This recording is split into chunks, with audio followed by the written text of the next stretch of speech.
사무엘 하서 23장 13, 17 베들레헴 우물물을 누가 내게 마시게 할까? 사무엘하 23장 13절에서 17절. 제가 한 절 읽고 우리 여러분들이 한 절 읽고 이렇게 같이 교도가 있습니다. 제가 읽어드리겠습니다. 13절 읽어드리겠습니다. 또 39목 중 세 사람이 곡식 뺄 때 아둘람 굴에 내려가 다윗에게 나아갔을 때에 블레셋 사람의 한 무리가 르바임 골짜기에 진쳤더라. 그때에 다윗은 산성에 있고 그때에 블레셋 사람의 요새는 베들레헴에 있는지라. 사람의 요새는 베들레헴에 15절입니다. 다윗이 소원하여 이르되 베들레헴 성문 곁 우물물을 누가 내게 마시게 할까 하며 세 용사가 블레셋 사람의 진영을 돌파하고 지나가서 베들레헴 성문 곁 우물물을 길어가지고 다윗에게로 왔으나 다윗이 마시기를 기뻐하지 아니하고 그 물을 여호와께 부어드리며 이르되 여호와여 내가 나를 위하여 결탄코 이런 일을 하지 아니하리이다. 이는 목숨을 걸고 갔던 사람들의 피가 아니니까 하고 마시기를 즐거워하지 아니하리라. 세 용사가 내가 이런 일을 행하더라. 예, 감사합니다. 강기현 지도 목사님, 베들레헴 우물물을 누가 내게 마시게 할까라는 말씀으로 증거해 주시겠습니다. 목사님. 네, 반갑습니다. 다들 잘 계시나요? 예, 소리 들려요? 예, 잘 들립니다. 네, 반갑습니다. 오늘 이 사무엘하서 23장 13절 17절 말씀으로 베들레헴 우물물을 누가 나에게 마시게 할 수 있을까, 이런 제목으로 말씀을 좀 생각을 하고 나누어 보도록 하겠습니다. 이 다윗은 참 파랑만장한 그 삶을 살았던 대표적인 인물 가운데 한 사람이 이 다윗입니다. 오늘 이 다윗 사무엘하 23장을 보게 되면은 여기 배경을 이제 알 수 있는 것이 읽지는 않았지만은 1절에 뭐 어떻게 나오는가 하면은 이는 다윗의 마지막 말이다, 이렇게 나와 있습니다. 다윗의 마지막 말이다. 이새의 아들 다윗이 말함이여 높이 세워진 자 야곱의 하나님께로부터 기름 부음 받은 자 이스라엘의 노래 잘하는 자가 말을 한다, 이렇게 얘기를 하고 있습니다. 하여튼 다윗이 마지막 말이라고 하니까 이제 그 다윗이 이제 70살에 이제 죽었으니까 아마 그 어간 죽음을 앞둔 그 시기에 이제 자기 인생 삶의 여정을 돌아보면서 다윗이 한 말이다라고 생각을 해볼 수가 있습니다. 여하튼 이 말씀을 보게 되면은 이 23장에는 다윗이 이제 최초의 그 통일 국가를 이룬 사람이 아닙니까? 그리고 사울에 이어서 두 번째로 12지파 그 지파 연합 동맹체에서 국가의 두 번째로 이제 임금 왕이 되었던 사람인데, 여튼 이 다윗이 왕으로서 통일 왕국을 일구어 가는데 참 중요한 역할을 했던 사람이 일반적으로 그 말하는 것은 이제 30명의 장군이 있었다, 이렇게 얘기를 합니다. 30명의 장군. 근데 오늘 이 본문에는 30명을 플러스해서 7명 더 37명의 장군에 대한 이야기를 여기에 이름을 다 거명을 하고 있습니다. 그런데 그 37명 장군들 중에서 특별히 3명의 장군의 이름을 장군의 일화를 여기서 이야기를 해주고 있습니다. 여하튼 이 3명의 장군 이름이 이제 8절하고 그리고 9절하고 11절에 나와 있습니다. 8절에는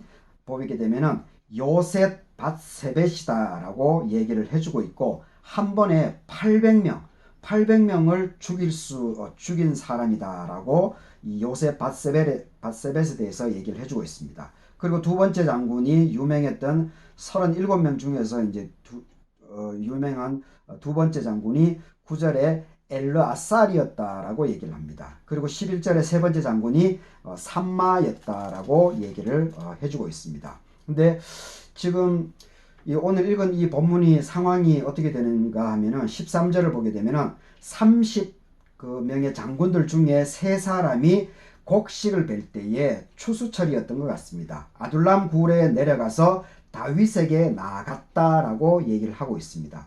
이때 이 다윗이 사람들이 이제 사울은 천천히고 다윗은 만만이다라고 하는 그런 막 사람들이 그 일반 백성들이 그 사울보다 다윗을 더 지지하는 이러한 이야기가 나오니까 사울이 시기 질투해서 다윗을 죽이려고 계속해서 지금 다윗 군대 3,000명의 군대를 풀어서 이 다윗을 죽이려고 쫓아가는 그런 과정이 있었습니다. 그래서 이제 다윗이 여기에 이제 도피 생활을 하고 있었던 그런 과정에서 이야기입니다. 근데 하필이면은 이 사울이 다윗을 죽일 수 있는 절호의 기회가 왔는데 다윗이 완전히 포위되어 있었던 그 아둘람 굴에 포위되어 있었던 그 상황인데 하필이면은 이 블레셋이 그때 이 쳐들어왔다라고 하는 이야기를 듣게 되죠. 그래서 다시 다윗이 살아날 수 있는 절호의 기회가 바로 오늘 이 본문의 배경입니다. 여하튼 그것을 보게 되면은 이 참 다윗 하나님께서 공유를 끊어줘도 될 것 같은데요 지금은. 네, 공유를 화면 공유를 안 해도 안 하면 전체 사람들이 보이니까 네네 이렇게 하는 게 낫겠네요. 그래서 이걸 보게 되면은 이 다윗이 분명히 그 시기 아둘람 굴 그때로 완전히 포위가 되어 있기 때문에 그리고 3,000명의 그 사울의 정규군이 거기 포위를 하고 있었기 때문에 아마 이때 블레셋이 침략하지 않았으면은 아마 다윗이 죽을 수 있는 개연성이 상당히 높았을 것 같습니다. 지금으로 보면 한 5, 6%는 아마 다윗이 죽었을 것 같습니다. 그런데 참 이게 여하튼 이런 걸 보면 이 하나님께서 다윗의 편을 얼마나 들어주고 있었는지 이런 것을 볼 수가 있는 것 같습니다. 여하튼 어떻게 이제 우리가 하나님과 함께하는 삶을 살아나갈 때 생명의 위협조차도 언제든지 하나님의 은혜 가운데 이월될 수 있다라고 하는 것을 볼 수가 있습니다. 여하튼 오늘 그거는 이제 본문의 핵심은 아니지만은 이 배경의 13절의 그 배경이 바로 그렇다라고 하는 것을 우리가 알게 되면은 얼마나 이 상황이 그 긴박했는가라고 하는 것을 볼 수가 있습니다. 그래서 블레셋 사람의 무리가 르바임 골짜기에 있었다. 그리고 14절을 보게 되면은 그때 다윗이 산성에 있었고 블레셋 사람의 요새가 베들레헴에 있었다라고 얘기를 하고 있습니다. 베들레헴은 이제 다윗이 태어난 곳이죠. 그리고 다윗의 고향입니다. 그러니까 이 전쟁 중에 이제 15절에서 이 다윗이 전쟁 중에 이제 그 다윗에게 한 가지 그 개인적인 욕구가 생긴 거죠. 베들레헴 그 블레셋 양반들이 거기에 진을 치고 있었던 그 베들레헴의 블레셋 양반들을 보니까 갑자기 그 베들레헴에 자기가 어릴 때부터 먹었던 이 우물물이 먹고 싶은 생각이 갑자기 이 다윗에게 개인적인 욕구가 찾아온 겁니다. 그래서 다윗이 이제 베들레헴 성문 옆에 있는 우물물을 누가 나에게 마시게 해줄 수 있을까라고 그냥 다윗은 그냥 얘기를 한 거죠. 마시고 싶다. 야, 누가 가서 저것 좀 해줘. 이렇게 요구한 것은 아닙니다. 그냥 다윗이 자기의 그 추억도 있고 그리고 블레셋 적군이 저기 와 있으니까 그냥 혼자 말로 이렇게 한 것 같습니다. 그래서 16절을 보게 되면은 이 세 명의 용사 요셋 밧세벳하고 그리고 엘르아살하고 그리고 삼마 이 사람이 37명 중에서도 가장 용맹스러운 사람이니까 다윗 바로 옆에 있었겠죠. 바로 옆에. 그러니까 다윗 바로 옆에 있으니까 이 다윗이 한 얘기를 이제 듣게 된 겁니다. 그래서 세 용사가 블레셋 사람의 진영을 돌파하고 지나가서 베들레헴 성문 곁 우물물을 길어서 가지고 다윗에게 왔습니다. 그런데 다윗이 어떻게 합니까? 16절 후반부를 보게 되면은 마시기를 기뻐하지 아니하고 그 물을 여호와께 부어드렸다. 여호와께 땅에 부은 거죠. 땅에 부은 겁니다. 근데 땅에 부은 것을 이제 하나님께 여호와께 부어줬다라고 이렇게 고백하는 것을 보게 됩니다. 여튼 여기서도 우리가 좀 생각해 볼 것은 모든 우리 믿는 사람들에게 있어서 모든 행위는 사람들에 의해서 역사가 일어나게 되어 있습니다. 물론 이제 거의 사람에 의해서 일어나는 역사가 제가 볼 때는 거의 한 95에서 97%가 거의 대부분 그렇습니다. 물론 그 마가 다락방에서 성령 강림절 사건이라든지 그리고 여러 가지 신구약 성경에 있어서 그 유라굴라 광풍 속에서 그리고 이 사도 바울이 뱀에 물렸음에도 독사에 물렸음에도 불구하고 죽지 않았던 이러한 부분들 그리고 다마색 도상에서의 그런 과정들 이러한 것들 그리고 꿈의 계시 이러한 부분들이 있죠. 근데 이것은 사실 얼마 되지 않습니다. 얼마 되지 않고 사실은 대부분은 하나님의 역사는 사람에 의해서 일어나게 됩니다. 근데 이 다윗도 지금 물을 땅에 부은 거죠. 다윗이 부은 겁니다. 그런데 그 물을 여호와께 부어드렸다라고 이렇게 고백을 하는 겁니다. 하여튼 우리 믿음의 우리 기독교에 있어서 이런 신앙 고백이 참 중요합니다. 내가 했음에도 불구하고 하나님께서 나를 시키셨다. 그리고 지금 줌 기도회로 이렇게 모였지만은 물론 모든 사람이 본인들의 의지로 여기에 참여한 거죠. 의지로 참여한 것인데 근데 우리가 고백할 때는 하나님께서 은혜를 베풀어 주시고 나에게 마음문을 열어 주셨기 때문에 내가 줌기도에 참여하고 있다라고 우리가 이제 고백을 하는 거죠.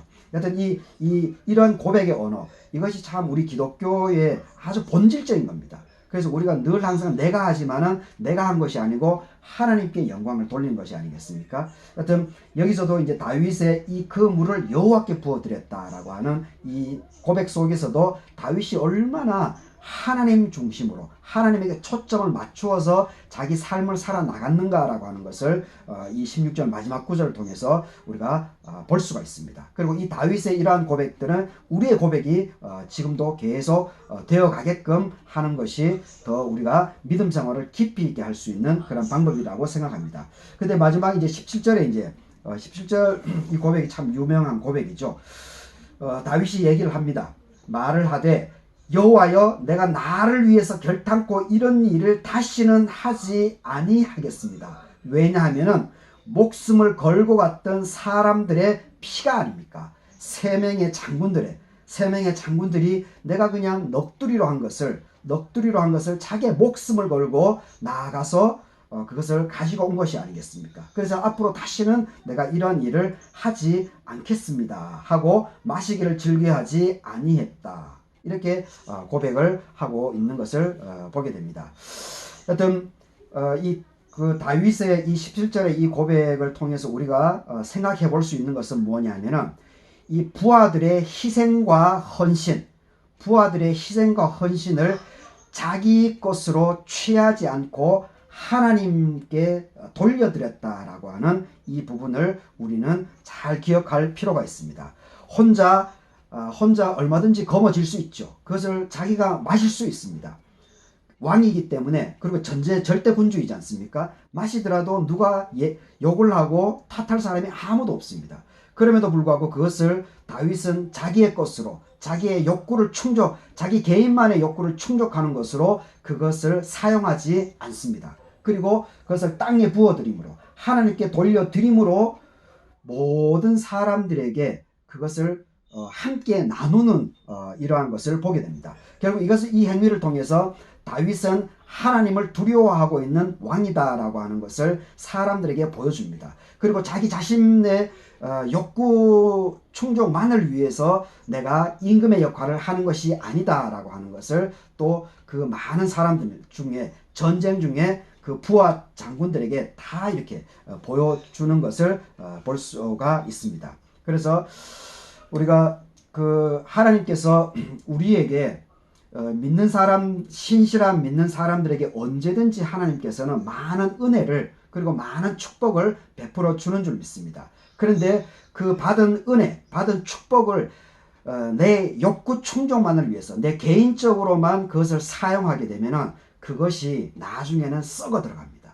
그래서 오히려 그 축복이 나를 폐망의 길로 이끌어 나갈 수 있게 되는 요소가 되는 것을 보게 됩니다. 그래서 여튼 우리가 하나님으로 받은 은혜, 하나님으로 받은 이 축복, 이것을 다윗과 같이 언제나 하나님께로 다시 돌려드리는 이러한 삶을 잘 살아나갈 때 하나님께서 더 은혜를 베풀어 주시고 더 우리를 축복의 길로 이렇게 이끌어 갈 줄 믿습니다. 우리가 그 헤비타트 운동을 이제 그 많이 알려졌기 때문에 다 알 겁니다. 이 헤비타트 운동.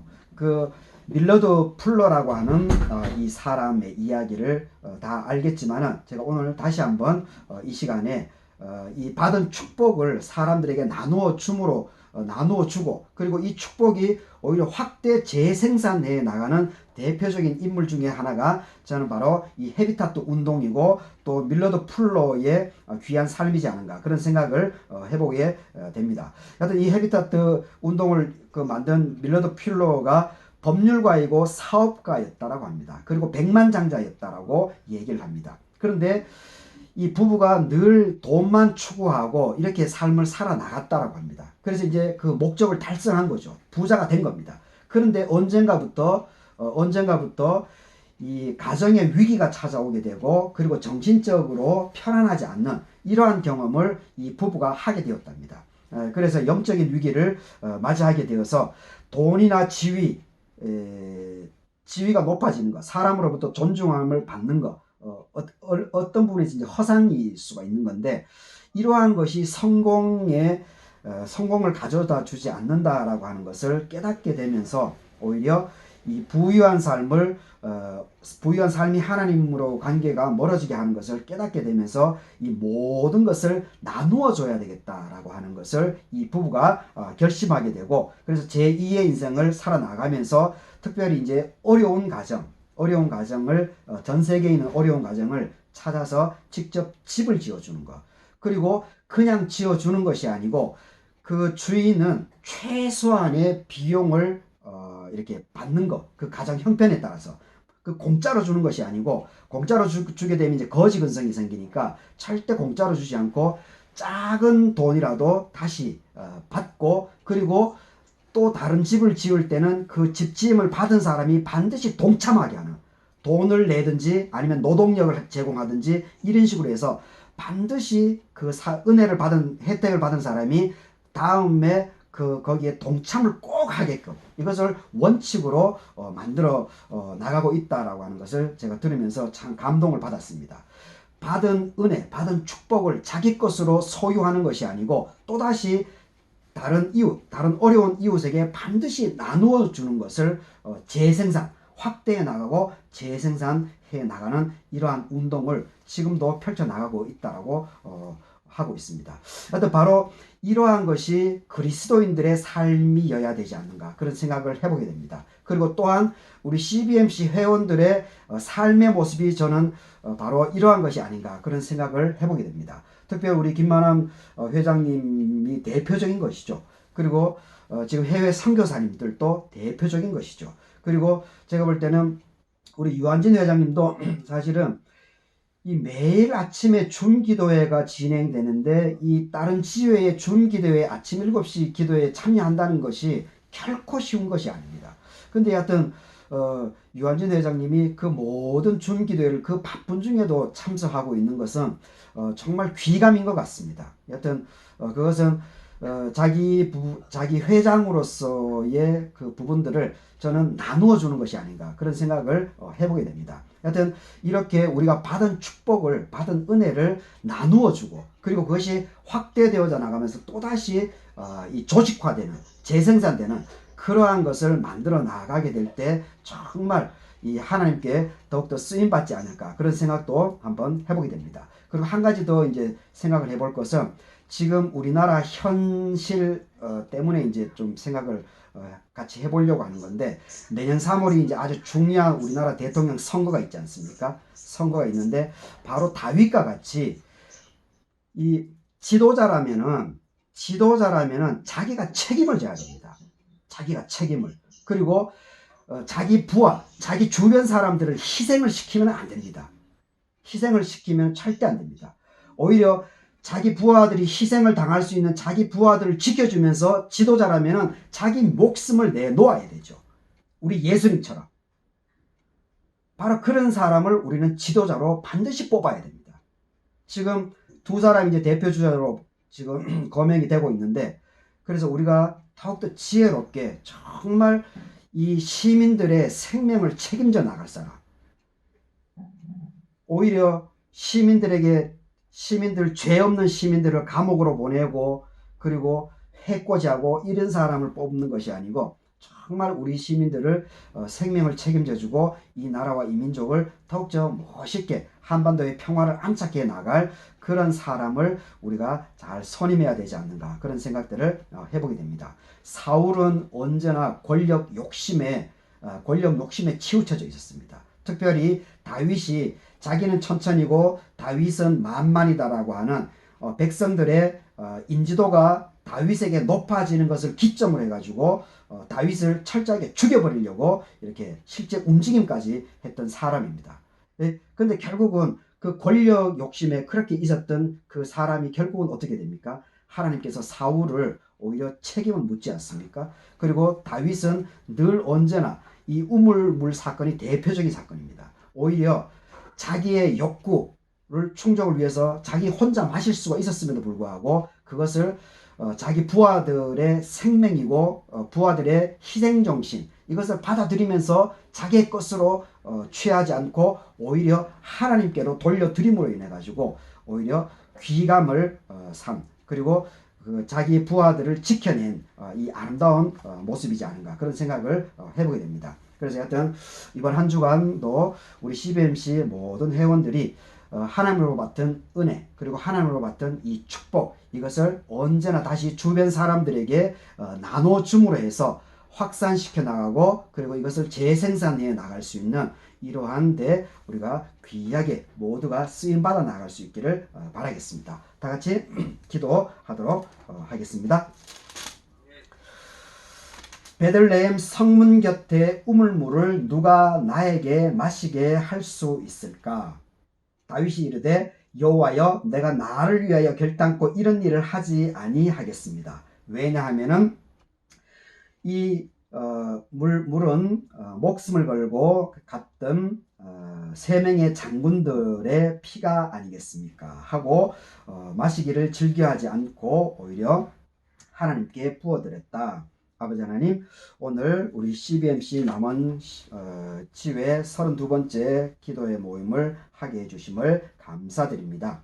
사무엘하서 23장을 살펴봅니다. 아버지 하나님, 우리 CBMC 모든 회원들 정말 이 다윗과 같은 마음을 품고 지금도 이 기도회에 참석하고 있고 하나님께서 맡겨주신 그 삶의 현장, 우리 국내에 계신 분도 있고 또 해외에 계신 분들도 있습니다. 아버지 하나님께서 우리 모든 CBMC 남원지회뿐만 아니고 전국 또 해외에 있는 모든 CBMC 회원들 위해 늘 항상 함께 하여 주시옵소서. 그래서 이 다윗의 마음을 늘 간직하면서 하나님께 귀하게 쓰임받아 나가고 또 하나님으로 받던 은혜와 축복을 나의 욕구 충족만을 위해서 나 혼자만을 내 가정만을 위해서 쓰는 것이 아니고 어려운 내 주변 이웃들을 위해서 언제든지 흔쾌하게 나누어 주고 그리고 또 그 나눔을 확산시켜 나가고 또 재생산해 나가는데 우리 모든 사람들이 다 한 사람도 낙오하지 않고 귀하게 쓰임받아 나갈 수 있도록 하나님께서 은혜를 베풀어 주시옵기를 간구드립니다.